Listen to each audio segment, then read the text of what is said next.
Caitlin Clark's meteoric rise in women's basketball is not just a story of exceptional talent but also a focal point for discussions on race and equity in sports. Clark, a rookie guard for the Indiana Fever, has captured the public's imagination with her extraordinary skills and marketable persona, drawing comparisons to celebrities like Taylor Swift and sports legends like Mia Hamm. Her impact on the game is profound, drawing unprecedented crowds and television audiences, and securing a historic $28 million endorsement deal with Nike, complete with a signature shoe. This level of attention and commercial success is unprecedented in women's basketball, raising questions about why similar recognition has eluded many of the sport's black athletes.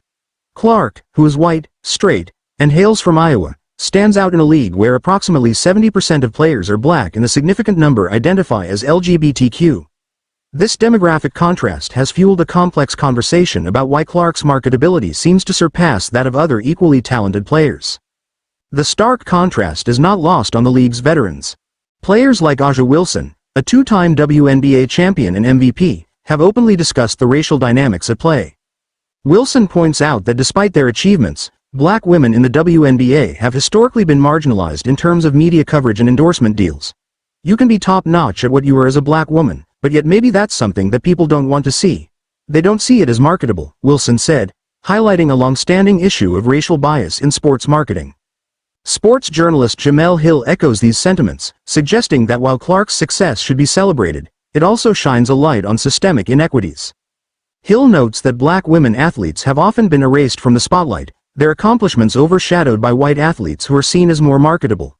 This disparity was starkly illustrated in a study by Nicole Melton and Reza Izzard, which found that black WNBA players received significantly less media coverage compared to their white counterparts. For example, Wilson, despite her MVP status, received half as much media attention as rookie Sabrina Ionescu. Clark's rapid ascent has also sparked some resentment among veteran players who have fought for years for better pay and working conditions. The attention and financial rewards showered on Clark after just a few professional games contrast sharply with their own experiences. Despite this, Clark has tried to keep the focus on the bigger picture, emphasizing the need for more opportunities across the board in women's basketball. "There's opportunities for every single player in women's basketball," she said. "The more opportunities we can give across the board, that's what's going to elevate women's basketball."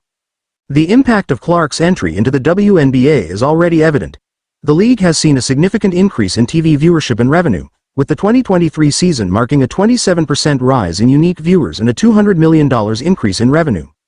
This growth is partly attributed to the heightened interest Clark has generated. Her ability to draw record-breaking audiences, as she did in college, is expected to further elevate the league's profile and financial standing, benefiting all players.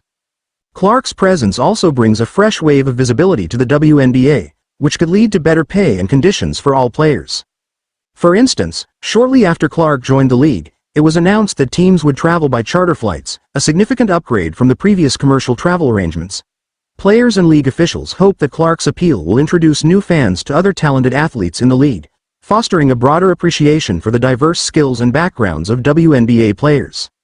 Seattle Storm forward Nneka Ogwumika, who also serves as president of the Players Association, sees Clark's popularity as a potential gateway for new fans. "A lot of people have a gateway into women's basketball right now, and that is going to give them an opportunity to not only come for what they're interested in, but also to find something to discover something that they haven't before," she said. However, this newfound visibility also places Clark at the center of a broader political conversation about race and equity in sports, a spotlight she did not seek but cannot avoid. Jemele Hill believes Clark's success is forcing the WNBA and its stakeholders to reevaluate their practices and address long-standing inequities. "Her success in forcing accountability is a great thing," Hill said. "While it is unfortunate that it took a player like Clark to trigger these changes, her presence is now compelling the league to reflect on and improve its approach to diversity and inclusion." Ultimately, Clark's role in the WNBA is multifaceted. She is not only a star player but also a catalyst for much-needed conversations about race, marketability, and equity in women's sports. Her journey highlights the progress made and the work still needed to ensure all athletes receive the recognition and opportunities they deserve.